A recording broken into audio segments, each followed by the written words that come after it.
Alors, dans cette capsule, nous allons regarder de plus près ce qu'est la radioactivité et regarder aussi un processus qu'on appelle la désintégration. Et on va en avoir plusieurs types de désintégration qu'on va analyser de façon détaillée. Pour augmenter leur stabilité, les noyaux des atomes peuvent émettre toutes sortes de particules ou de rayonnements. C'est ce qu'on appelle la radioactivité. Cette radioactivité peut être naturelle et spontanée en utilisant un processus de désintégration, ou bien elle peut être obtenue à la suite d'une réaction nucléaire. Soit que spontanément les noyaux vont émettre des particules dans le but d'augmenter leur énergie de liaison par nucléon, ou bien on peut provoquer des réactions nucléaires qui vont faire en sorte de produire aussi des particules qui vont être éjectées suite à la réaction. Regardons de plus près la désintégration. On va voir qu'il va y avoir trois types de façons pour un noyau de pouvoir se désintégrer. Ça va être la désintégration alpha, bêta et gamma. La première désintégration qu'on va regarder, c'est la désintégration alpha. La désintégration alpha consiste à émettre pour un noyau une particule alpha. Une particule alpha, c'est quoi? C'est tout simplement un noyau d'hélium. C'est un hélium pour lequel on a enlevé ses électrons. Il n'y a pas d'électrons à ce moment-là pour la particule alpha. Donc, une particule alpha, c'est un hélium 2, 4, 2 plus. 2 plus parce qu'il n'a pas ses électrons. Certains atomes vont injecter un noyau d'hélium pour diminuer leur masse et augmenter leur énergie de liaison par nucléon. Donc, je vais faire un exemple. On va prendre le radium 88-226 qui va émettre une particule alpha. Et donc, il va se transformer. Donc, son noyau va carrément changer. Et ensuite, on va calculer l'énergie, finalement, de la différence due à cette transformation-là qui a eu lieu. Et on va voir que notre noyau va être capable de libérer une certaine quantité d'énergie pour devenir plus stable. Le radium 88-226 va devenir du radon 86-222. Pourquoi? Parce que comme il a éjecté une particule alpha, il va perdre deux protons, il va perdre aussi deux neutrons. Son numéro atomique va descendre de 2 et son nombre de masse va descendre de 4 parce qu'il y a 4 nucléons de moins. Donc, si on regarde, finalement, je passe de 88 à 86 pour le numéro atomique, parce que j'ai perdu 2 protons. Je passe de 226 à 222 parce que j'ai perdu 4 nucléons. Mais les électrons, eux autres, au début, j'en avais 88 pour le radium, mais ça n'a pas changé. Parce que quand j'émets un noyau d'hélium, je garde le même nombre d'électrons. Donc, j'ai encore 88 électrons. Ça veut dire que mon radon, lui, va avoir 88 électrons, alors que l'atome neutre devrait en avoir 86. C'est pour ça que j'ai mis un 2 moins juste au-dessus. Parce qu'il y a 2 électrons de plus que l'atome neutre. Et on ajoute aussi le noyau d'hélium. 2He4, 2 plus. Donc on voit finalement que j'ai 2 électrons de plus sur le radon. J'ai un manque de 2 électrons sur l'hélium. Et là, qu'est-ce qu'on va faire avec ça, avec cette réaction-là? On va calculer l'énergie qui va être libérée due à cette désintégration-là. Eh bien, pour calculer cette énergie-là, on va regarder la masse de ce qu'on avait au départ, moins la masse de ce qu'on a à la fin. Mais pour calculer la masse de ce qu'on a à la fin, j'ai le droit de faire des petits changements en disant que je vais prendre les 2 électrons qui étaient sur le radon, puis je vais les donner à l'hélium. Comme ça, je vais pouvoir travailler avec uniquement les atomes neutres. Au lieu de commencer à prendre la masse du radon, lui ajouter 2 électrons, prendre la masse de l'hélium et lui soustraire 2 électrons, je vais tout simplement prendre la masse des atomes neutres. Pourquoi? Parce que le 2 électrons qui est ici, je vais l'envoyer à l'hélium pour calculer les masses. Donc ici, je vais avoir la masse du radium 88-226. Tout ça ici, ça va revenir à la masse du radon 86-222 neutre, qui est dans les tableaux, plus la masse de l'hélium 2,4 avec ses électrons qui est aussi dans le tableau. Donc la différence de masse entre les deux parties, ça va être la masse du radium 88-226 moins la masse de l'atome neutre du radon 86-222 plus la masse de l'hélium 2,4. Donc la différence de masse, on va chercher ça dans les tableaux, 226,025 402 moins Bon, on continue, on va chercher les valeurs dans le tableau. On calcule une différence de masse de 0,00529 unités de masse atomique. On travaille avec les unités de masse atomique. À quelle quantité d'énergie ça correspond, ça? On calcule la quantité d'énergie et le symbole qu'on prend, c'est Q pour la quantité d'énergie qui va être libérée au cours du processus de désintégration. On multiplie par 931,5 mégaélectronvolts par unité de masse atomique. Ça nous donne une réaction de désintégration qui va être de 4,87 mégaélectronvolts à chaque fois qu'un noyau d'hélium qui va être éjecté d'un noyau de radium 88-226. C'est l'énergie de la désintégration. C'est la particule alpha qui ramassera cette énergie sous forme d'énergie cinétique. Le noyau d'hélium va être éjecté avec une certaine quantité d'énergie. Cette énergie-là, c'est le 4,87 mégaélectronvolts. C'est lui qui va la ramasser majoritairement. Le radon aussi va la ramasser à cause du principe de conservation de quantité de mouvement. Il va ramasser une partie aussi de l'énergie cinétique, mais c'est négligeable par rapport à ce que la particule alpha va recevoir. Un autre type de désintégration qu'on va voir, c'est la désintégration bêta. Et une particule bêta, ça va être soit un électron, qu'on va appeler un bêta-, ou un positon, qu'on va appeler un bêta+. Et le positon, ça va être l'antimatière, si on veut, de l'électron. C'est-à-dire c'est un électron dont la charge est positive. Ils ont la même masse, mais de charge contraire, si on veut.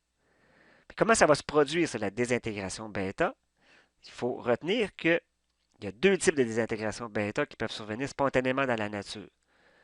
Dans la désintégration bêta+, on va avoir un proton qui va se transformer en un neutron en éjectant un positon ainsi qu'une particule appelée neutrino. Donc finalement, c'est un proton qui se transforme en un neutron et on va éjecter un positon et ce qu'on appelle un neutrino. Le positon est l'antiparticule de l'électron. Il a donc la même masse que l'électron, mais sa charge est positive. Donc on le représente par le symbole E avec un plus par-dessus. Mais il a la même masse que l'électron. Le neutrino est une particule dont la masse est extrêmement faible, qu'on va considérer même nulle, et qui n'a pas de charge. En fait, sa masse est même peut-être nulle. Il y a encore des travaux qui se font présentement, des expériences à essayer de déterminer la masse des fameux neutrinos. Mais c'est certain que leur masse est très très petite. Dans la désintégration bêta-, ça va être un neutron qui va se transformer en un proton en éjectant un électron ainsi qu'une particule appelée un antineutrino. Et la réaction va ressembler à celle-ci. Donc un neutron va se transformer en proton plus un électron plus un antineutrino. On voit qu'à quelque part, dans le noyau, dans le neutron, c'est comme s'il y avait un proton et un électron cachés à l'intérieur. C'est pour ça que la masse d'un neutron, c'est très très proche de celle d'un proton, mais légèrement supérieure. Il faut comme venir ajouter aussi l'électron et l'antineutrino qui serait à l'intérieur. Donc, regardons de plus près la désintégration bêta-. Je vais commencer avec celle-là. Un neutron qui se transforme en un proton plus un électron, qui est la particule bêta-, plus un antineutrino. Et je vais procéder avec un exemple. Prenons du carbone 14. Le carbone 14, c'est un élément, un isotope radioactif du carbone. Le carbone 12 est stable, mais le carbone 14, lui, va se désintégrer par processus bêta-. Il va faire quoi?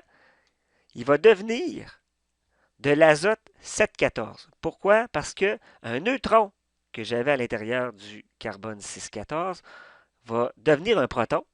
Donc c'est pour ça que le numéro atomique va augmenter de 1, mais que le nombre de masses ne changera pas. Parce que quand un neutron se transforme en un proton, j'ai un proton de plus, donc mon numéro atomique augmente, mais mon nombre de masses, qui est la somme des deux, reste pareil.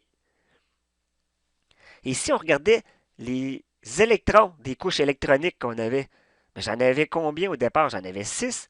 Je vais en avoir encore 6 quand je vais former mon azote.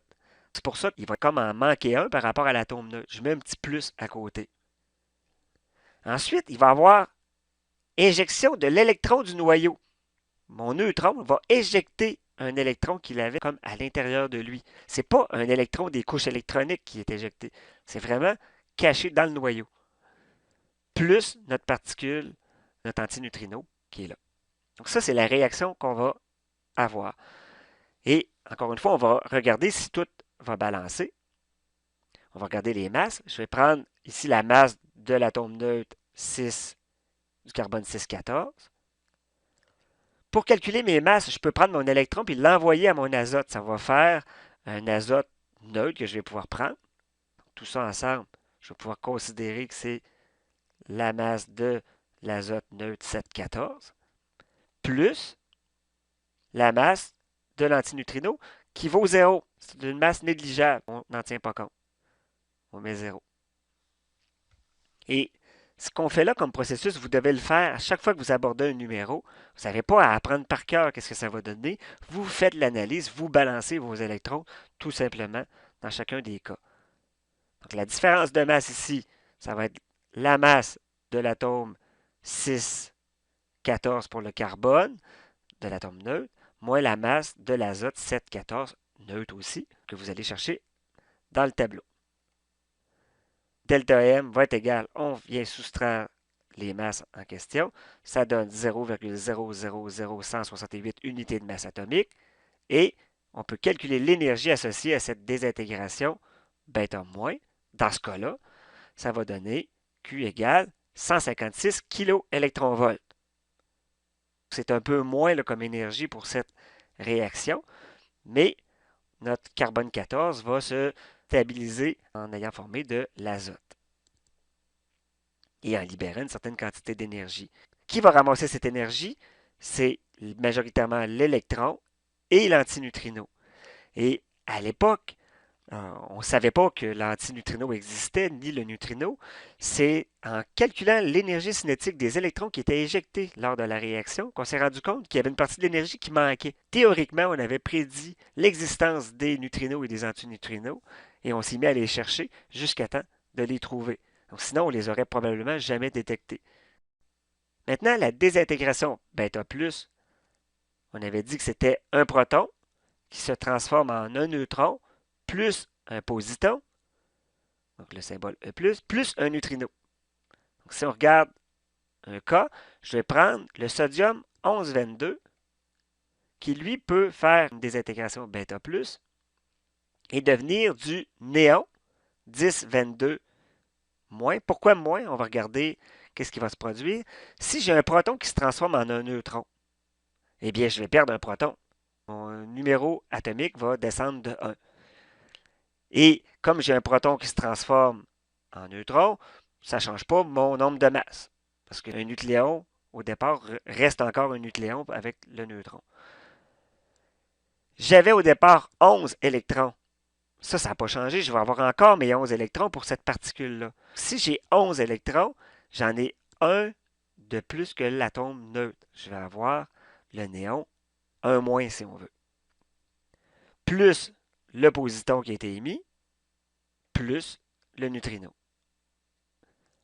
Bon, maintenant, si j'essaie de regarder l'énergie de cette désintégration bêta+, il va falloir regarder si tout va balancer. Donc, je vais regarder, lui ici, je vais prendre la masse du sodium neutre 1122. Lui, ça correspond à la masse d'un néon 1022 neutre. J'ajoute un électron, donc il y a un électron de plus, donc je dois ajouter un électron, plus la masse d'un positon, plus la masse de mon neutrino, qui, elle, vaut 0. On voit que ça ne balancera pas juste avec des atomes neutres. Là, je ne réussirai pas à écrire mon équation. Donc, c'est pour ça ici que ce que je vais faire, c'est que je vais regrouper ces deux-là. La masse d'un électron plus la masse d'un positon, ça donne la même chose. En fait, ils ont la même masse. Je peux juste dire que ça va être 2 fois la masse d'un électron. Okay, ça revient au même. Donc, mon équation va devenir, pour trouver la différence de masse, ça va être la masse de l'atome neutre 1122 moins la masse de l'atome neutre 1022 de néon, plus 2 fois la masse d'un électron que je dois tenir compte.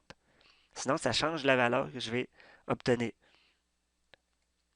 Finalement, j'obtiens 21,99 moins la masse du néon qui est 21,9913,831 plus 2 fois la masse d'un électron que je viens mettre encore une fois en unité de masse atomique. Ça donne 0,0018889 unités de masse atomique.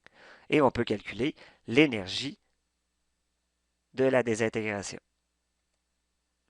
Donc, l'énergie de la désintégration va donner 1,76 mégaélectronvolts.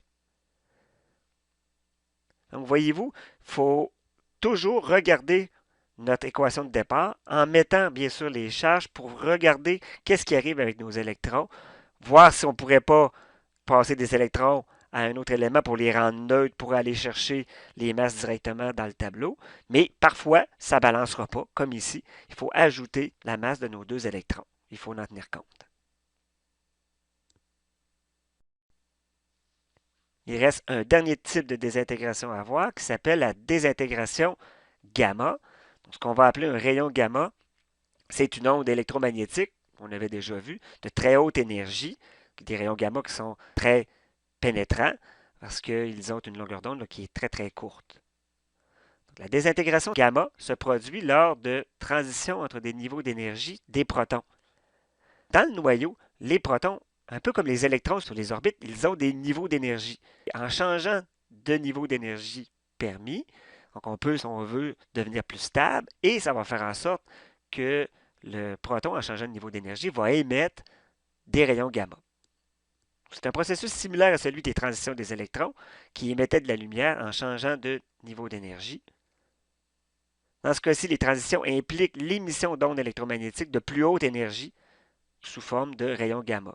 Dans le cas des électrons qui changeaient de niveau, c'était de la lumière visible, moins d'énergie. Dans le cas des protons qui vont changer de niveau d'énergie, ça va être sous forme de rayons gamma.